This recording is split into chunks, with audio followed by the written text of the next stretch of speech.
Why, hello there, and welcome to day 2 of your introduction to the drums. Today, we're going to extend on what we learned yesterday, the idea of making a beat, and today I'm going to teach you 2 variations of the basic rock beat.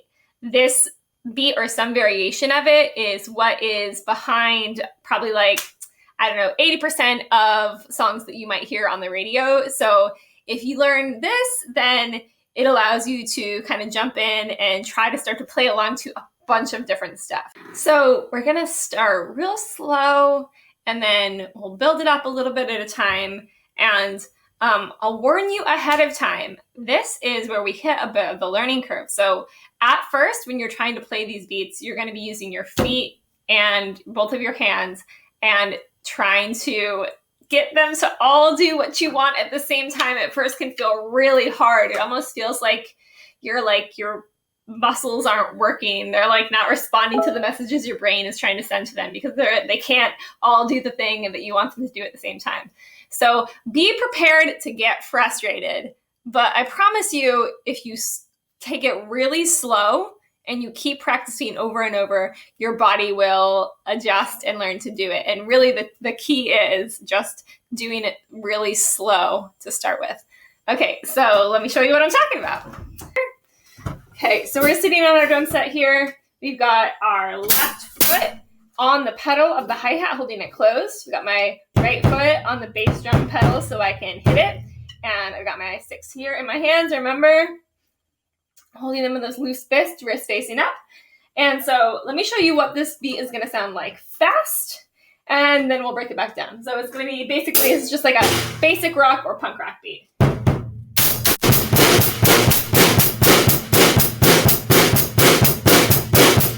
So I know that might sound really simple, but it's probably going to feel a little hard to learn at first. So we're going to break it down real slow, what each part is doing. So you're counting 1, 2, 3, 4, and your hand here on the hi-hat is going to go 1, 2, 3, 4, 1, 2, 3, 4, 1, 2, 3, 1, 2, 3, 4. Your hand that's on the snare drum is only going to play on the 2 and 4. 1, 2, 3, 4, 1, 2, 3, 4, 1, 2, 3, 4. And your foot down here on the bass drum is going to play on 1 and 3. 1, 2, 3, 4. 1, 2, 3, 4. 1, 2, 3, 4. So as you're learning this, my recommendation is that we're going to try each part alone, and then we'll try putting 2 parts together, putting another 2 parts together. We'll try each 2 parts together before we try all 3 parts together. Okay, so I'm just going to try my foot, my bass drum foot, and my snare drum hands together. It's going to be like this. 1, 2, 3, 4. 1, 2, 3, 4. 1, 2, 3, 4. 1, 2, 3, 4. Okay, now I'm going to try my hi-hat hand and my snare drum hand together. I'm going to do this nice and slow so you can hear what's happening. So remember, I'm going to start with my hi-hat going 1, 2, 3, 4. And then I'm going to add in my snare drum hand on 2 and 4. 1, 2, 3, 4. 1, 2, 3, 4. 1, 2, 3, 4. 1, 2, 3, 4. 1, 2, 3, 4. 1, 2, 3, 4. Okay, and now I'm going to try just my bass drum and my hi-hat. So again, I'm doing all 4 on the hi-hat. And then I'm going to add the bass drum on 1 and 3. 1, 2, 3, 4. 1, 2, 3, 4. 1, 2, 3, 4. 1, 2, 3, 4. 1, 2, 3, 4. 1, 2, 3. Okay. And now I'm going to try them all together. And I'm going to try really slow to start. And I suggest you do the same, like this. 1, 2, 3, 4, like really slow. 1, 2, 3, 4. 1, 2, 3, 4. And I even like to sometimes break it down this way. I say foot in hand, hand in hand. Foot in hand, hand in hand. Foot in hand, hand in hand. Foot in hand, hand in hand. Foot in hand, hand hand, foot in hand, hand in hand. Faster. Foot in hand, hand in hand, foot in hand, hand in hand, foot in hand, hand in hand, foot in hand. Faster, faster, faster, faster. So you're not going to be able to go that fast at first, but if you keep on practicing, you will.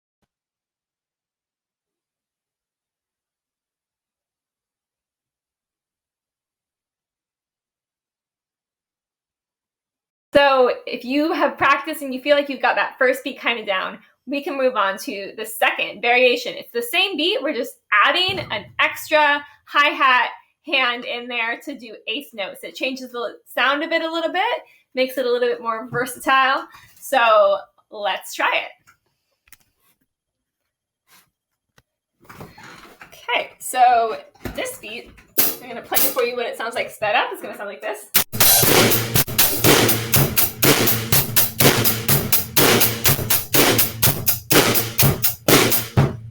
Okay, so this beat, we have the same thing happening with our bass drum foot and our snare hand. We're going 1, 2, 3, 4, 2, 4, 2, 3, 4. But with our hi-hat hand, now instead of just also doing 1, 2, 3, 4, 1, 2, 3, 4, we're doing what we call eighth notes because there is 8 of them in a measure of 4. So we kind of usually like this.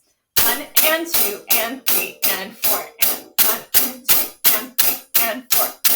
So the first thing you probably want to do when you're practicing this beat is just practice with your hi-hat hand, just doing a nice steady eighth notes like this. 1 and 2 and 3 and 4 and 1 and 2 and 3 and 4 and 1, 2. And actually, you guys, if you're just beginners, you're probably going to take that a little slower because it's going to be more tiring for your wrist at first. So let's do it more like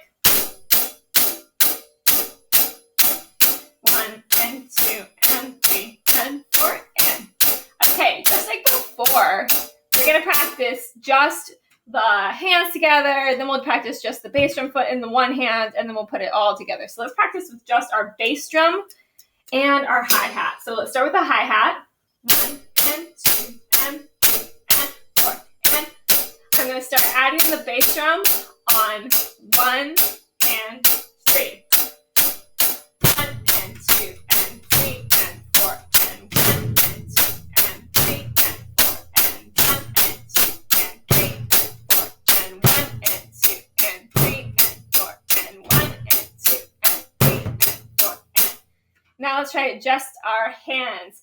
So our snare hand is still hitting on 2 and 4.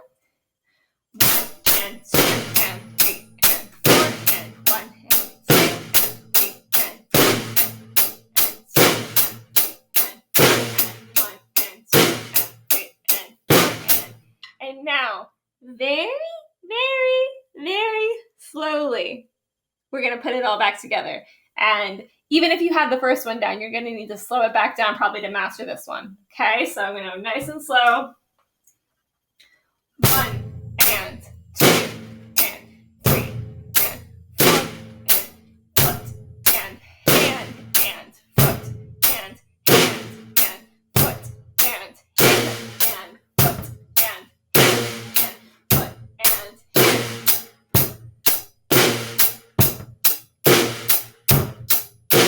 You can speed it up as you do it. If it takes you a long time to speed it up, don't worry, that's normal. I've been doing this a long time, so I can go faster. Okay, and hey, guess what? Now you know the 2 basic rock beats, and you can start playing along to a lot of different songs. Awesome! Good work! All right, guys, so you know how to play the basic beat, so now it's time to talk about something kind of fun, which is fills. Fill is what we call it when you're doing something that is outside of the basic beat, outside of your beat of your song, and it's like a little flourish that you add in between sections that kind of lets people who are listening to the music know that something's about to change. So you might hear a drummer playing along like...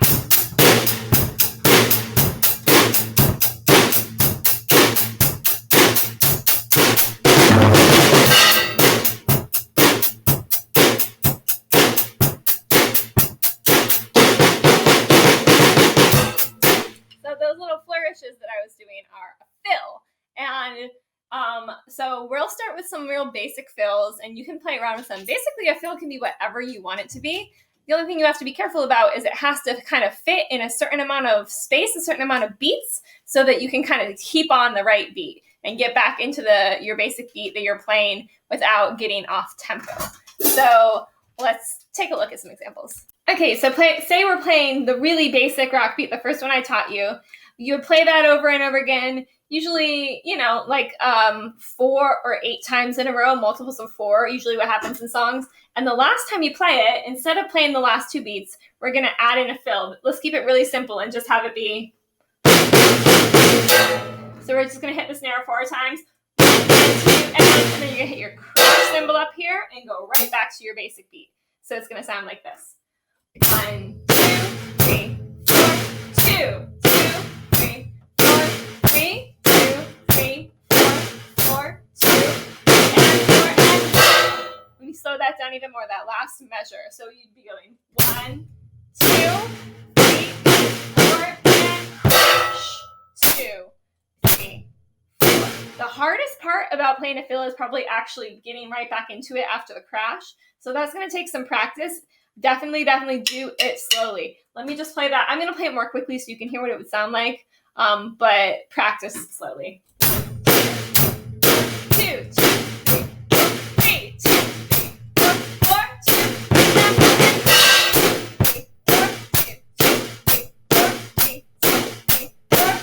2, 3.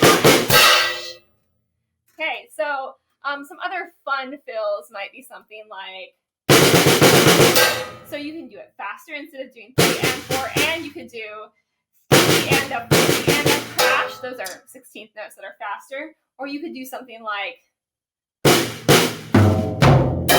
and you could hit your ride cymbal instead. 3 and 4 and crash. So let's hear what that would sound like in a drum beat. Let me put it in the second type of the beat that we practiced, the 8th note version. So it would sound like this. And 2 and 3 and 4 and 2 and 2 and 3 and 3 and 2 and 3 and 4 and 2 and 3 and 4 and crash.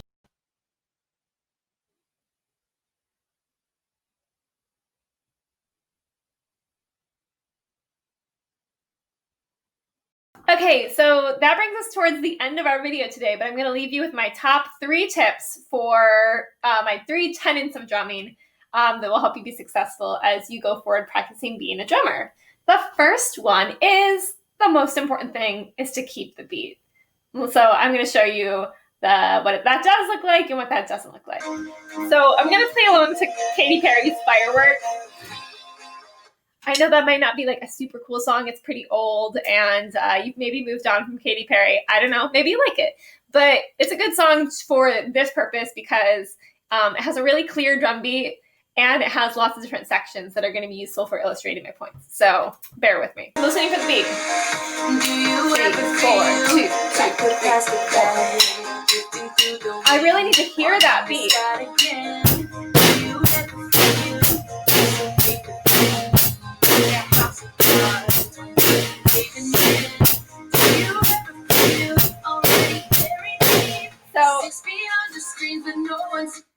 That was me doing my best to keep the beat. Here's what it sounds like if the drummer isn't trying to keep the beat, and it's just awful. To hear a thing.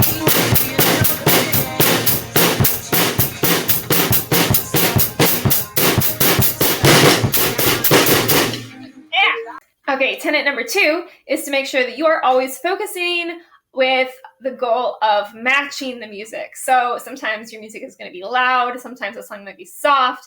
You might have a part where things kind of build up, and then you have this big crescendo. So as you're thinking about how to play along to something, you should be trying to match whatever's happening in the song.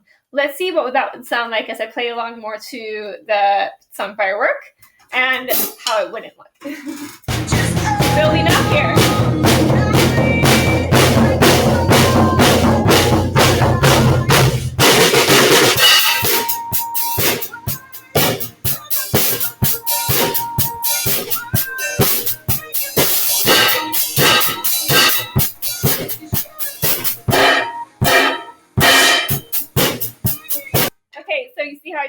match my drums to when I was doing a crescendo, and then the punctuation on make it go high, high, high of hitting the cymbals works really well to match the music.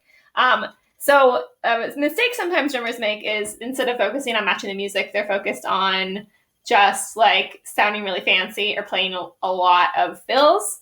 So if you're like playing a fill where it doesn't go, it's going to sound really bad. So this is what it should sound like.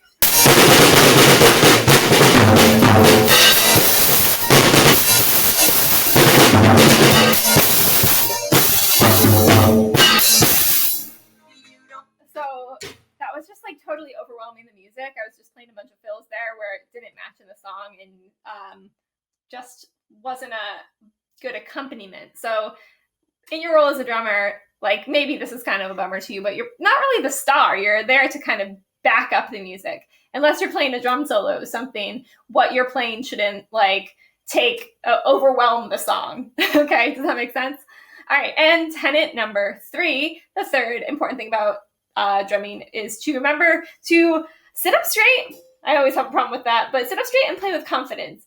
Even if you don't really know what you're doing, if you sit up straight and you hit the drums hard, people will think that you know what you're doing because you have confidence. And even if you're actually playing pretty technically good, but you're kind of like,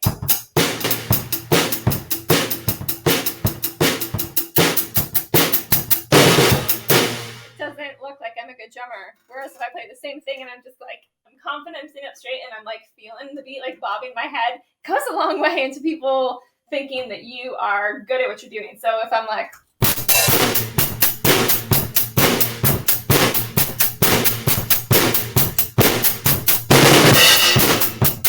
that's that stage presence. And it goes a long way because even you feel more confident if you're playing with confidence. So especially because this is a class for girls who are wanting to be drummers, you know, there might be a stereotype that we would tend to not play as hard or kind of be hitting softly, and boys would be like, blah, blah, blah, blah, blah.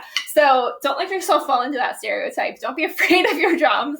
Don't be afraid to make a lot of noise. Sit up straight, play hard, play confidently, and play with pride. Okay, guys, thanks so much for joining me on the introduction to the drums. I'm going to leave you with a little bit of a story. So I actually started playing the drums when I was in middle school, like 5th or 6th grade, and I played until I was in 9th grade. And I actually stopped because I didn't think I was good enough. There was some other people who were in the band, like the jazz band that I was in, and they were just better than me. I'm sure they practiced more than me, but they were also definitely more confident than I was. And I took that to mean I'm just not good at the drums. It's not for me because I'm not the best at it. And I ended up quitting and not playing the drums until like I guess probably more like 5 years ago. 5 years ago, I bought a drum set and started playing again when I was almost 30. And so all of that time that I missed building on my skills, I kind of regret, but I'm really proud of myself for getting back into it. And when I first started playing, I really wanted to challenge myself. So I started by trying to learn the song Shake It Off by Taylor Swift because it has this really cool but pretty complicated drum beat, way more complicated than anything that I had played before. And I spent just like a month of just practicing this one drum beat when I first started drumming again so I could prove to myself that I could do it. So I'm going to leave you with this, Shake It Off by Taylor Swift, as hopefully an illustration that if you keep practicing, if you want to do it, you can do it, and don't let your self-doubt get in your way.